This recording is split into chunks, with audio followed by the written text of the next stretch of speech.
हा मोर्चा नाही तर हा फ्लॉप शो आहे। फॅशन स्ट्रीट वरून काय निघतं तर फॅशन शोज निघतो। त्यामुळे हा फॅशन शो काढण्याचा प्रयत्न महाविकास आघाडीच्या वतीने करण्यात येतोय आणि राज ठाकरे नावाचे पाहुणे कलाकार या फॅशन शो मध्ये यांनी आयात केले, त्या पिक्चर मध्ये त्यांनी आयात केले।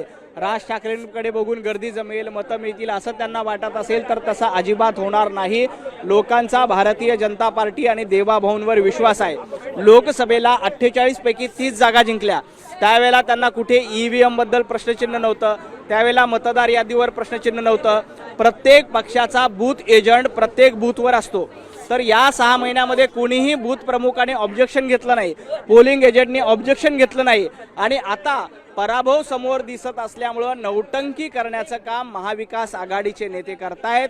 परंतु राज ठाकरेंना तुम्ही पाहुणा कलाकार म्हणून बोलवलं असलं तरी हा चित्रपट फ्लॉप करण्याचं काम फ्लॉप होणार आहे। त्यासाठीच कुठेतरी पाहुणा कलाकार राज ठाकरे यांना बोलवलेला आहे। सगळे भाजपचे आमदार देखील आहेत ते या ठिकाणी आलेले आहे। जिंकली ती लोकशाही अशा पद्धतीचे देखील आहे ते पोस्टर आहे, ते या ठिकाणी हातामध्ये वेगवेगळ्या पद्धतीचे खरं तर लोकसभेच्या वेळेस ज्यावेळेस विजय मिळवला होता त्यावेळेस खरं तर ईव्हीएमवर कुठला प्रश्नचिन्ह नव्हता का अशा पद्धतीचे देखील पोस्टर या ठिकाणी पाहायला मिळतात। अशा पद्धतीने भाजपने मोठ्या संख्येने आहे ते पराभव आहे ची कारणं आतापासून आहेत ती शोधली जात आहेत आणि यासाठीच खरं तर हा मोर्चा आहे।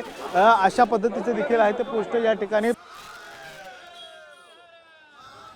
आपण बघतो की भाजपच्या नेत्यांनी राज ठाकरेंचा उल्लेख पाहुणा कलाकार असा केलेला आहे। निवडणूक आयोगाविरोधातला जो मोर्चा निघालेला आहे त्याला प्रत्युत्तर म्हणून भाजपने देखील मूक आंदोलन केलेलं आहे। सकाळपासूनच भाजपच्या या मूक आंदोलनाला भाजपचे सगळे महत्त्वाचे नेते इथे उपस्थित आहेत आणि या मूक आंदोलनाच्या माध्यमातून विरोधकांच्या निवडणूक आयोगाविरोधातल्या मोर्चाला प्रत्युत्तर दिलं जातं।